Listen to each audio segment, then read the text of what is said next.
Okay. नमस्कार दोस्तों, आप सबका स्वागत है हमारे YouTube चैनल लीगल पाठशाला पे। आज हम एक नई सीरीज स्टार्ट कर रहे हैं जिसका नाम है सफरनामा, सपने सच होते हैं।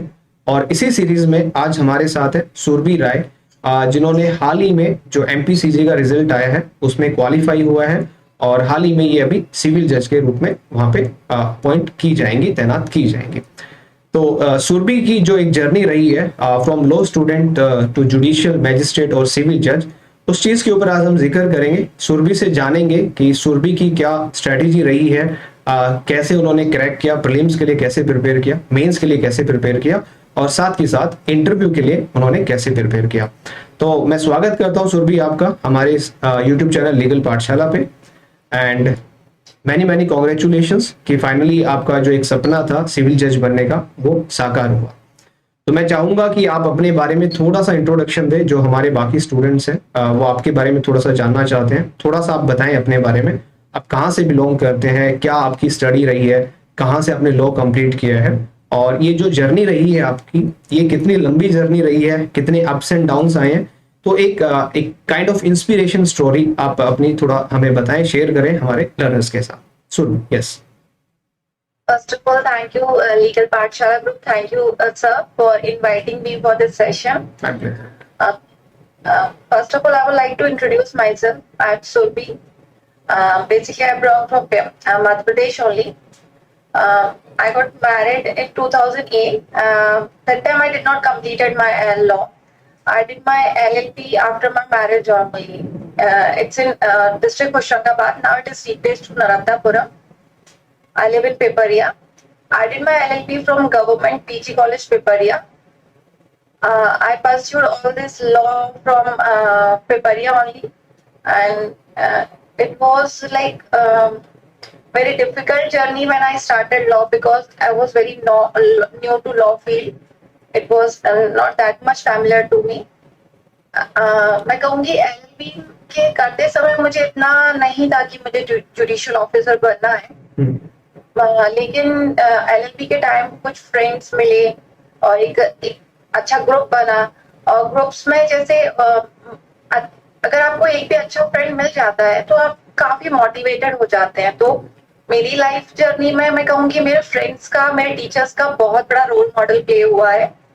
मेरे सक्सेस के लिए मैं बिल्कुल अपने फ्रेंड्स और मेरे टीचर्स ने मुझे बहुत मोटिवेट किया, गाइड किया कि आप LLB के लिए ये वाला जैसे जुडिशियल ऑफिसर बनना एक ऐसे इजी टास्क नहीं होता है। आफ्टर मैरिज तो डिफिकल्ट होता है, लेकिन मेरे फ्रेंड्स ने, मेरे टीचर्स ने मुझे काफी मोटिवेट किया।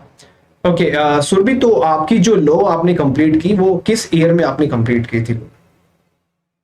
मेरा लॉ 2012 में कंप्लीट हुआ था। 2012 में कंप्लीट हुआ था, तो उसके तुरंत बाद आप जुडिशरी की प्रिपरेशन करने लग गए थे, या कुछ और विचार आया कि कुछ और करते लाइफ में, या जज ही बनने का सोच लिया था उस टाइम पे? मैं जैसे कि बताऊंगी, मैं एक नॉन जुडिशियल बैकग्राउंड से थी। मैंने मेरा ग्रेजुएशन फैशन डिजाइनिंग से किया था। तो ऐसा कुछ ये तो बिल्कुल नहीं कहूंगी कि मेरा एक चाइल्डहुड ड्रीम था एज अ जुडिशियल ऑफिसर बनना।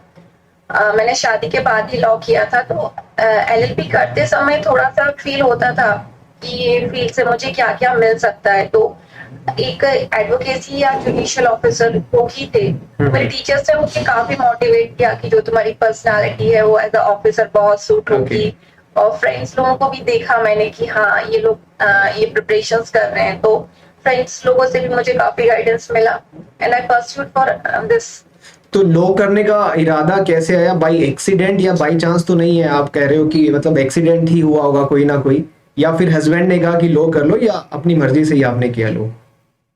मेरे हस्बैंड ने मुझे बोला था कि LLB कर लो, क्योंकि लॉ करने से काफी कुछ चीजें सीखने मिलती हैं। वो डेली लाइफ में भी आपको कभी ना लॉ काम आता ही रहता है। तो मेरे हस्बैंड ने मुझे मोटिवेट किया था लॉ करने के लिए। ओके, तो मेजर रोल प्ले उन्हीं का है, तो उनकी वजह से आज आप सिविल जज बन पाए हैं, कहीं ना कहीं हम ये कहें तो। बिल्कुल बिल्कुल। Okay, and after 2012 you started preparing for judicial service examination. Actually, after my LLB, I did my LLM. Okay. Yes. I started preparing for judicial exams from 2014. Okay. I was preparing since 2014 only. So it's a long journey, मतलब 6 to 7 years। Yes, तो it's a very long ये journey. जो आपका attempt था, ये कितने बार आप इससे पहले एमपीसीजे का एग्जाम दे चुके थे? ये मेरा 6th अटेम्प्ट था। ओके, ये आपका 6th अटेम्प्ट था, तो मतलब ये बहुत लंबा सफर नजर आ रहा है। तो इसमें काफी टाइम ऐसा आया होगा जब भी रिजल्ट आता होगा, डीमोटिवेटेड फील किया होगा आपने, लो फील किया होगा। तो उस प्रेशर से कैसे निकला जाए? क्योंकि काफी सारे स्टूडेंट्स हैं जो मुझसे डेली बेसिस पे ये पूछते हैं कि सर 2 साल से प्रिपेयर कर रहे हैं, 3 साल से प्रिपेयर कर रहे हैं, बट एग्जाम नहीं निकल रहा है। तो क्योंकि आप एक लंबे समय से प्रिपेयर कर रहे हैं, तो आपने एक जरूर कोई ऐसी स्ट्रेटेजी अडॉप्ट की होगी जिससे आप मोटिवेटेड रहें, बार बार आप कंसिस्टेंट रहें, क्योंकि 6 साल बहुत ज्यादा एक लंबा सफर हो जाता है किसी एक एग्जाम के लिए। तो वहां पे आपने कैसे मैनेज किया? हाँ, ये तो बिल्कुल सही बात है कि आप अगर फर्स्ट अटेम्प्ट में क्लियर नहीं कर पाते हैं तो एक होप रहता है कि ये मेरा फर्स्ट टाइम था, मैं सेकेंड टाइम कर लूंगा।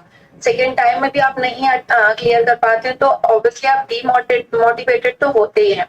लेकिन मेरे साथ बेस्ट पार्ट ये हुआ कि मैंने खुद को सोशल लाइफ से बिल्कुल कट रखा था। फेसबुक, व्हाट्सएप, मैं खुद को बहुत दूर रखती थी। तो मुझे ना बहुत लोग डिमोटिवेट कर नहीं पाते थे। मैं खुद को मोटिवेट करती ही रहती थी कि ये एक जिद होती है ना, जो मैंने अपने अंदर एक जिद बिल्कुल रखी। और मैं बोलूंगी कि एक सेल्फ बिलीव बहुत इंपॉर्टेंट होता है। इनफैक्ट मैं तो ये कहूंगी कि अगर कई लोग आपको डिमोटिवेट करते हैं कि यार तुम्हारी बस का नहीं है, तुम तो एवरेज स्टूडेंट हो। I was also an average student only. ये तो जो बहुत टॉपर्स होते हैं उनके बस का है, तुम तो नॉन बैकग्राउंड, जुडिशरी बैकग्राउंड भी नहीं है तुम्हारा, बिजनेस क्लास से हो, कैसे करोगी।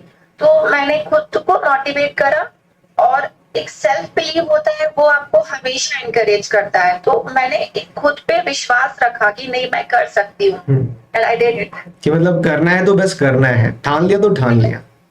और कभी भी जैसे स्टूडेंट्स के दिमाग में भी ये बिलीव आता है कि यार 2 साल हो गए, मुझसे नहीं हो रहा है। तो I must say to students कि जब आपने स्टार्ट किया था तो आपने एक टारगेट पॉइंट रख लिया था क्या, कि 1 साल होगा तो फिर नहीं बनूंगा। आपने एक ही टारगेट रखा था कि आपको जुडिशियल ऑफिसर बनना है। तो बस ये तो नहीं हो सकता ना कि एक बार नहीं हुआ, 2 बार नहीं हुआ। अगर आपका बिलीव अच्छा है तो आप उस टारगेट से क्यों हट रहे हो कि मुझे जुडिशियल ऑफिसर सिर्फ 1 साल किया था, मेरे पास का नहीं है, हट जाओ। आपने सिर्फ एक टारगेट रखा है कि आपको जुडिशियल ऑफिसर बनना है, दैट्स ऑल। ओके, मतलब सेकंड आपका टारगेट नहीं होना चाहिए, प्राइमरी फोकस जज तो जज, उसके अलावा कुछ नहीं। और सेफ्टी बहुत इंपॉर्टेंट है। एग्जैक्टली। ओके, तो आज जैसे आप सिविल जज बन गए हो, फर्स्ट ऑफ ऑल जब रिजल्ट आया तो मतलब कैसा फील हुआ? काफी टाइम से आप प्रिपेयर कर रहे थे, और रिजल्ट किसने देखा? आपने ही देखा या किसी और ने आपको बताया कि सुरभि फाइनली आप सिविल जज बन गए हैं? तो वो जो मोमेंट्स थे वो थोड़ा सा आप शेयर कर सकते हैं? मेरी फ्रेंड, मैं और मेरी एक और फ्रेंड, हम दोनों ही साथ में ही प्रिपेयर कर रहे थे। Akanksha Bhargav, she also got selected, best part, and I also got selected. तो इट वॉज अराउंड 7:15 जब आकांक्षा का मेरे पास 7:15 और 7:30 इन द इवनिंग। तो Akanksha called me and she was like, सुबह दीदी रिजल्ट आ गया, आप भी सेलेक्ट हो गए, मैं भी selected. I was like, oh I did it. मतलब for a moment I was blank. Okay. That's good, that's good. Okay, जो आपकी ये सफलता हुई है आज, जो आप मतलब एक सिविल जज बन गए हैं, तो इसका श्रेय किसको देना चाहेंगे आप? मतलब ऑब्वियस सी बात है, आपका हार्ड वर्क, आपका डेडिकेशन तो रहा है, और भी काफी चीजें मैटर करती हैं, फैमिली मेंबर्स हैं, अदरवाइज आप मतलब मदर भी हैं, आपके बच्चे भी हैं, तो काफी रिस्पॉन्सिबिलिटीज आपके ऊपर ऑलरेडी थी। उसके बावजूद आपने अपनी स्टडी को कंटिन्यू रखा और आपने ये एग्जाम क्रैक किया। तो एक बेसिकली आप कह सकते हैं कि एक सपोर्टिव हैंड कौन रहा है आपके साथ पूरी through out this particular journey? जैसे बोलते हैं ना, एक सक्सेसफुल मैन के आगे उसकी वाइफ होती है, तो एक सक्सेसफुल वुमेन के आगे वाज माय हस्बैंड, ओके, जिन्होंने मुझे ऑल टाइम सपोर्ट किया। Definitely my family played a very big role, but मेरे सक्सेस के लिए मैं 60% क्रेडिट अपने हस्बैंड को दूंगी, 40% सिर्फ मैं लूंगी। क्योंकि अगर सपोर्ट नहीं होता, वो मुझे ऐसे सपोर्ट नहीं करते। समटाइम्स ऐसे होता था ना कि थोड़ा सा भी आप एग्जाम, जैसे मेरा ये लास्ट सेकेंड इंटरव्यू था, ओके, तो फर्स्ट इंटरव्यू में जब मैं क्रैक नहीं कर पाई तो ही वाज लाइक, सुबी तुम चिंता नहीं करो, वो तो ऐसे ही हो गया, तुम तो वैसे भी टॉपर बनते। ही वाज लाइक इतना मोटिवेट करते थे, तो आई वाज लाइक सारे दुख दर्द भूल के मैं वापस अपनी बुक्स में लग जाती थी। Okay, that's good. Okay Surabhi, काफी टाइम ना स्टूडेंट्स को ये बड़ी एक मेजर प्रॉब्लम आती है कि बच्चे कहते हैं कि सर प्री के लिए हम प्रिपेयर करें या फ्रॉम दी डे वन हम मेंस की प्रिपरेशन करें, क्योंकि प्री के बाद आई थिंक आपको ज्यादा टाइम नहीं मिलता है मेंस के लिए, 30 to 45 डेज का टाइम मिलता है। तो इसके ऊपर भी क्योंकि आप सिलेक्ट हो चुके हो तो बच्चे ज्यादा गौर करेंगे आपकी बातों पे, तो थोड़ी सी अपनी स्ट्रेटेजी शेयर करें कि हमें प्री पॉइंट ऑफ व्यू से प्रिपेयर करना चाहिए या मेंस पॉइंट ऑफ व्यू से। बिल्कुल, हमको मेंस पॉइंट ऑफ व्यू से ही प्रिपेयर करना चाहिए, क्योंकि जब आप एक स्टार्टिंग लेवल से, क्योंकि ये तो हम भी समझते हैं कि जुडिशरी का एग्जाम्स कोई 1 मंथ प्ले तो है नहीं कि आपने 1 महीने पहले बुक्स उठाई और हो गया। आपको एक कंटिन्यूस स्टडीज चाहिए है, तो बिल्कुल आप स्टार्टिंग से ही मेंस के लिए प्रिपेयर करिए। बिल्कुल अपने एक कंसेप्ट क्लियर, प्री में तो वैसे भी आपको बहुत शॉर्टली पढ़ना होता है, बट वो टाइम ड्यूरेशन कम होता है, तो आपके कंसेप्ट क्लियर हो, आपके नोट्स बिल्कुल प्रिपेयर हो, आपका एक एक क्वेश्चन प्रिपेयर हो। इनफैक्ट मैं बताऊंगी कि स्पीड का भी बहुत बड़ा रोल प्ले होता Exactly. है। ये तो हर स्टूडेंट को सारा लॉ पता ही होता है लगभग लगभग, बट थिंग इज दैट आप उस 3 घंटे में आप अपने आंसर को कितने अच्छे से प्रेजेंट कर पाए हो, कितने अच्छे से लिख पाए हो, तो उसका प्रिपरेशन अगर आपका पहले से रहेगा तभी आप उस एग्जाम को अच्छे से क्रैक कर पाएंगे। एग्जैक्टली, मतलब टाइम मैनेजमेंट बहुत मेजर रोल प्ले करता है मेंस को क्रैक करने के लिए। ओके एक और बड़ी प्रॉब्लम आती है सुरभि स्टूडेंट्स को, जब भी वो प्रिपेयर करते हैं, फॉर एन एग्जांपल एमपी के लिए बच्चों ने प्रिपेयर किया, एमपी का रिजल्ट आया, उनका सिलेक्शन नहीं हुआ, तो वो बड़े मतलब मायूस हो जाते हैं, फिर नहीं होगा सर, अब नहीं होगा, पढ़ाई नहीं हो सकती सर, अब क्या करूं मैं प्रैक्टिस कर लूं दोबारा से, तो मतलब डबल थॉट आता है उनके माइंड में। ऑब्वियस सी बात है, रिजल्ट आएगा, फेलियर देखोगे तो आपको लगता है कि मैं प्रैक्टिस ही कर लेता हूं, इससे अच्छा ये मेरे बस का नहीं है।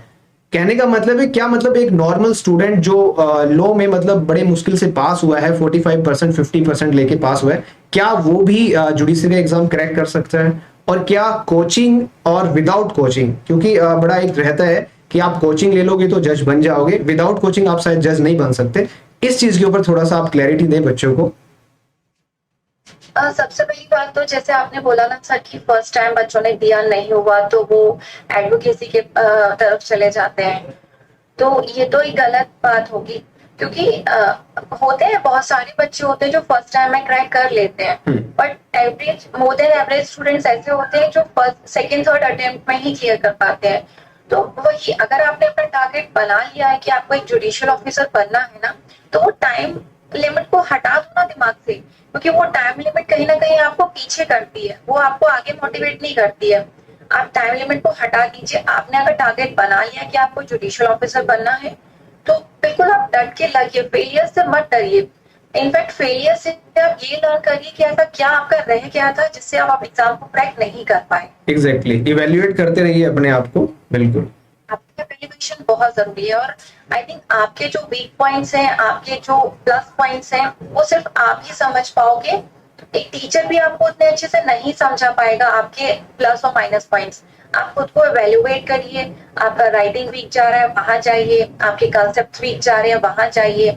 आप जैसे पहले बोलते थे कि एक क्वालिटी देना है, बट थिंग इज कंपटीशन बढ़ता जा रहा है। आप इस बार तो एमपी के एग्जाम्स में मोर देन 10% स्टूडेंट्स बैठे थे। Exactly. तो आपको कहीं ना कहीं क्वालिटी और क्वांटिटी दोनों ही मैनेज करना था। एक प्रेशर तो था स्टूडेंट्स में, तो आप वहां पे वर्क करिए। इनफैक्ट ये सोच के कि मेरा यार हुआ नहीं तो मैं एडवोकेसी में चला जाऊं, वो सब चीजों को हटा के आप सिर्फ एक ही टारगेट रखिए। ओके एक सुरभि, कोचिंग और विदाउट कोचिंग का भी कोई इंपॉर्टेंट रोल है इसमें कि आप क्रैक कर पाएंगे नहीं कर पाएंगे इस चीज के ऊपर? सर वैसे तो बिल्कुल एक गुरु का मार्गदर्शन बहुत मायने रखता है, लेकिन चूंकि मैं भी एक हाउसवाइफ हूँ, 2 बच्चे हैं, मेरे फैमिली है, तो मेरे लिए भी पॉसिबल नहीं था घर से बाहर जाना, कोचिंग वोचिंग लेना। तो मैंने भी सेल्फ स्टडी करी है। और ये तो मैं नहीं कहूंगी कि बिल्कुल आप अगर कोचिंग करते हैं तो कि आप सिलेक्शन ले सकते हैं बिना कोचिंग। अगर आप खुद बहुत हार्ड वर्किंग है, आपके कंसेप्ट क्लियर है, और आज के दौर में तो आपके पास यूट्यूब जैसा बहुत बड़ा माध्यम है। सर इनफैक्ट अन अकेडमी में आई रिमेम्बर आपका एसआरए का क्लास मैंने अटेंड किया था 99 के सब्सक्रिप्शन में। सर डू यू रिमेम्बर वो मेंटेनेंस वाले क्वेश्चन पे अपना कितना आर्ग्यूमेंट हुआ था? एग्जैक्टली। तो मुझे लगता है अब तो शायद आप घर बैठ के भी बहुत अच्छे से प्रिपरेशन कर सकते हैं, क्योंकि करण जैसे सर जब आपको घर बैठे अवेलेबल हो रहे तो आई डोंट थिंक आपको किसी कोचिंग में जाने थैंक की यू जरूरत सो है। मच बेटा, thank you. Okay Surabhi, interview के लिए क्या स्ट्रेटेजी रखी है आपकी, और इंटरव्यू कब था, आपकी टाइमिंग क्या थी? क्योंकि मे बी रिपोर्टिंग टाइम कुछ अलग था और इंटरव्यू में भी डिफरेंट टाइम पे हुआ होगा आपका, तो उसके लिए क्या स्ट्रेटेजी थी आपकी इंटरव्यू के लिए? यस सर, इंटरव्यू जैसे पूरा एमपी का इंटरव्यू पूरा 1 मंथ चला था, हम्म। तो बीच काफी बाद में था इंटरव्यू। तो मेरे इंटरव्यू डेट के दिन 30 स्टूडेंट्स थे। विद गुड लक मेरा जल्दी हो गया था, बाय 12 o'clock ही मेरा फिनिश हो गया, तो उससे कोई बहुत फर्क नहीं पड़ता है। Okay. Reporting time is like आपको 8:30 पे रिपोर्ट करना था। इट्स लाइक कई बच्चे बहुत नर्वस हो जाते हैं, वो बुक्स खोलने लगते हैं, एंड इट्स लाइक आप क्या ही प्रिपेयर कर लोगे 2 घंटे में। एग्जैक्टली। तो बेटर है वहां पे प्रॉपरली कूल माइंड होके खुद पे फोकस करें, क्योंकि अगर आप बुक्स खोलेंगे तो आप एक पर्टिकुलर ही सब्जेक्ट पे कॉन्सेंट्रेट कर पाएंगे। यू नेवर नो कि वो आपसे उन 12 सब्जेक्ट्स या फिर उन 12 सब्जेक्ट से हट के भी क्या पूछने वाले हैं, तो बेटर है वहां पे उस पोजीशन पे कूल माइंड होकर बैठे। एग्जैक्टली। इंटरव्यू में पहला क्वेश्चन आपसे क्या पूछा गया जब आप गए अंदर, तो पहला क्वेश्चन क्या था? कुछ क्वेश्चंस जो आप शेयर करना चाहें। यस सर, एक्चुअली मुझे अदर स्टेट्स का तो नहीं आइडिया है, बट एमपी में एक कॉलम होता है आपकी हॉबी को लेके। ओके। उस हॉबी वाले कॉलम में मैंने अपना लीगल राइटिंग टॉपिक भरा हुआ था। मेरा थोड़ा सा शौक भी है ऐसे वगैरह लिखने के लिए। तो जैसे ही मैं एंटर हुई तो सर ने मुझसे पूछा कि लीगल राइटिंग से आपका क्या कंसेप्ट क्या है, मतलब क्या होता है लीगल राइटिंग। तो मैंने सर को बताया कि सर मुझे ऐसे वगैरह लिखने का काफी शौक है। तो ही वाज लाइक अभी रिसेंटली कुछ लिखा है क्या? उस समय भी मुझे थोड़ा सा नर्वस हो रहा था कि कुछ ऐसा ही बोलूं जिसमें मैं अच्छे से एक्सप्लेन कर पाऊं। यस। तो मैंने बताया सर को कि मैंने सैरोगेसी को लेके अभी लिखा है, क्योंकि अभी रिसेंट सैरोगेसी एक्ट अभी हाँ दिसंबर में सैरोगेसी एक्ट आया है। तो मेरा इंटरव्यू 10 मिनट्स तक तो सैरोगेसी पे ही चला था। ओके। हाँ, एंड देन उसके बाद मेरा क्वेश्चन सर ने बोला कि तुम्हारा फेवरेट सब्जेक्ट बताना। तो उस समय मैं थोड़ा टेंस तो हुई थी कि फेवरेट सब्जेक्ट में ऐसा ना हो कि मैं फेवरेट बोल दूं मुझसे कुछ बने ना। तो आई सेड सर मुझे सारे सब्जेक्ट्स काफी पसंद है। तो ही वाज कल रात में क्या पढ़ा था, तो मैंने फ्रीक्वेंटली बोला सर एकोमोडेशन। तो फिर एकोमोडेशंस पे क्वेश्चंस चले थे। कुछ क्वेश्चंस ऐसे होते हैं जो सीरियसली अपन से नहीं बनते हैं। एग्जैक्टली। तो ये मैनिपुलेट करने से बेटर होगा कि आप बहुत पोलाइटली बोर्ड मेंबर्स को सॉरी बोलो। वो सबसे बेस्ट आंसर होता है। ओके।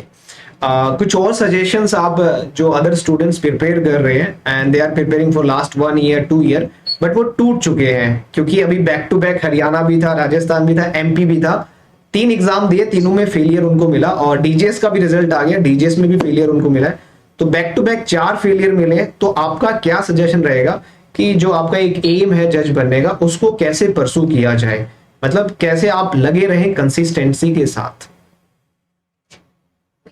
फर्स्ट ऑफ ऑल तो मैं बच्चों को ये बोलना चाहूंगी कि आप जुडिशियल ऑफिसर बनने वाले हैं, तो मुझे लगता है कि उस सीट पे बैठने के लिए आपको एक एक पर्सनालिटी, और मुझे लगता है ये फेलियर्स तो सबसे ज्यादा बेस्ट होते हैं आपको उस सीट पे बैठाने के लिए, प्रॉपर बनाने के लिए, सही बनाने के लिए।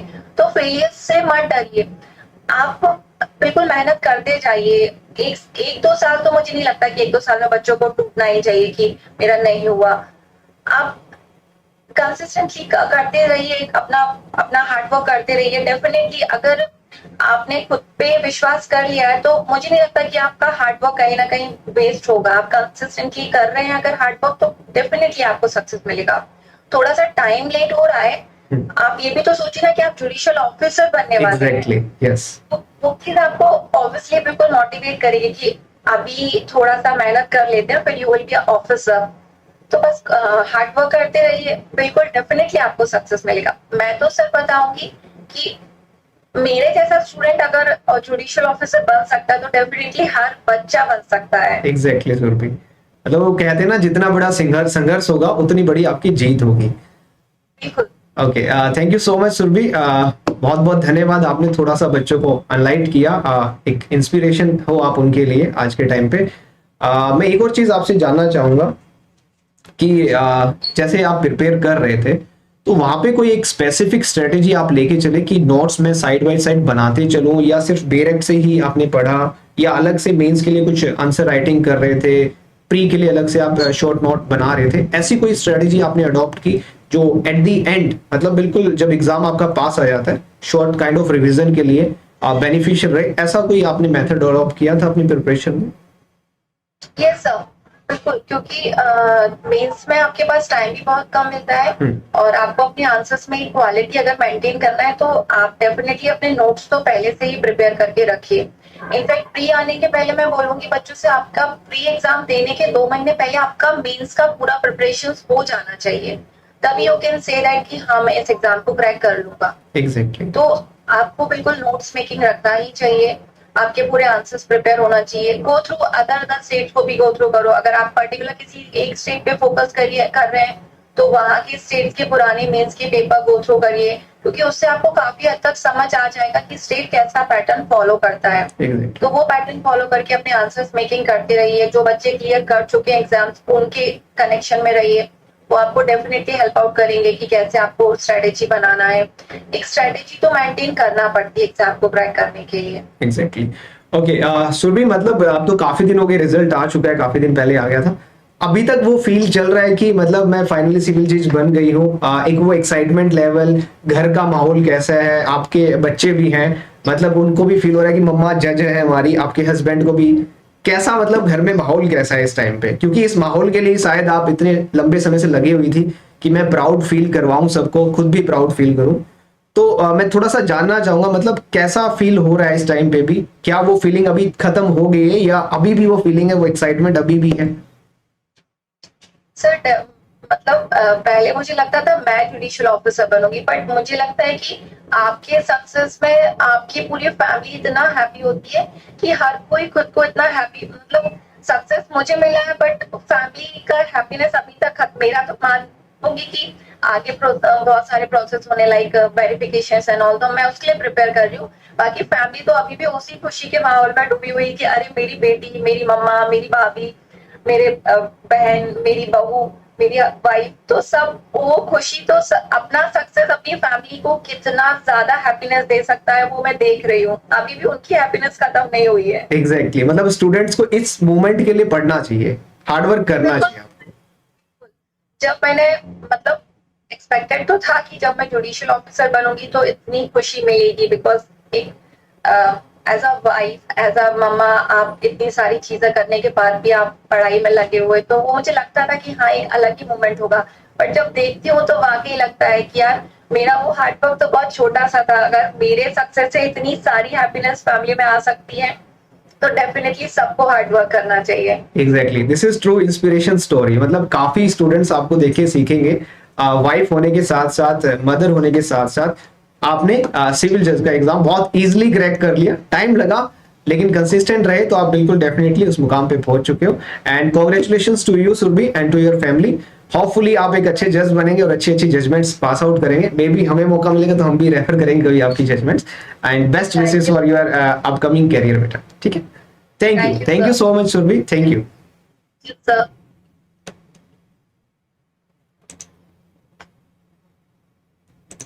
ओके जैसा कि आप सबने देखा, जब सुरभि अपना सिविल जज का एग्जाम क्रैक कर सकती है, मदर होने के साथ साथ, वाइफ होने के साथ साथ, तो आप भी डेफिनेटली कर सकते हैं। जो सबसे इंपॉर्टेंट चीज होती है वो होती है कंसिस्टेंसी। सुरभि लास्ट 6 ईयर से प्रिपेयर कर रही थी and finally she become a civil जज in Madhya Pradesh.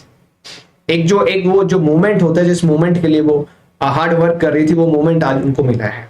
Now she is very happy, family बहुत खुश है, बच्चे बहुत खुश हैं।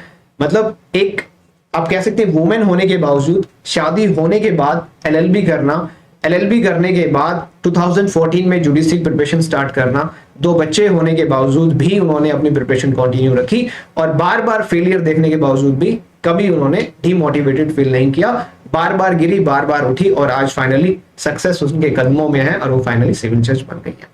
तो नेक्स्ट आप हो सकते हैं, आपकी स्टोरी भी ऐसी हो सकती है, लेकिन आपको मेहनत करनी पड़ेगी। अगर आप हार्ड वर्क करेंगे, जैसा सुरभि ने कहा कि जो आज जो खुशियां हैं घर में, जो एक हैप्पीनेस का माहौल है घर में, उसके सामने मेरे हार्ड वर्क कुछ भी नहीं था, मेरी मेहनत उसके सामने कुछ भी नहीं थी।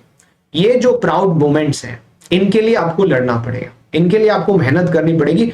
और डेफिनेटली अगर आप मेहनत करेंगे तो जो ये हमारी सीरीज है सफरनामा, सपने सच होते हैं, नेक्स्ट आप होंगे मेरे साथ, मैं आपका इंटरव्यू लूंगा, आपके एक जो इंस्पिरेशनल स्टोरी होगी अदर स्टूडेंट्स के साथ शेयर करूंगा। तो आज जो सुरभि ने कहा उन चीजों पे आई होप आप लोग इंप्लीमेंट करेंगे और कंसिस्टेंट रहेंगे। कोई भी स्टूडेंट बैकआउट नहीं करेगा। जज बनना है तो जज बनना है, अगर नहीं बनना तो प्रिपरेशन स्टार्ट ही मत करो। अगर स्टार्ट किया है तो खत्म करेंगे, शुरू किया है तो खत्म भी करेंगे। और वो कहते हैं, दोबारा से कह रहा हूं, जितना बड़ा संघर्ष होगा उतनी बड़ी जीत होगी। तो संघर्ष आप करेंगे तो डेफिनेटली आपको कामयाबी मिलेगी और कामयाबी आपके कदमों में आके गिरेगी, बिल्कुल मिलेगी। Thank you for watching this video. अगर आपको ये वीडियो अच्छी लगी हो तो अपने दोस्तों के साथ भी शेयर करें और लाइक करें। और फिर भी कोई क्वेश्चन हो आपका जो आप सुरभि से डायरेक्टली पूछना चाहते हो तो इस वीडियो के नीचे कमेंट करें। Thank you, bye bye, take care. मिलते हैं नेक्स्ट, आप में से ही कोई एक स्टूडेंट होगा इस सफरनामा सीरीज के अंदर। चलिए, तब तक के लिए अपना ध्यान रखें और कंसिस्टेंटली पढ़ाई करते रहें और आगे बढ़ते चले जाएं। जो आपका गोल है वो आपका इंतजार कर रहा है, जो अपना सपना आपने देखा है उसको साकार करने के लिए जुटे रहें। Bye bye, have a good day.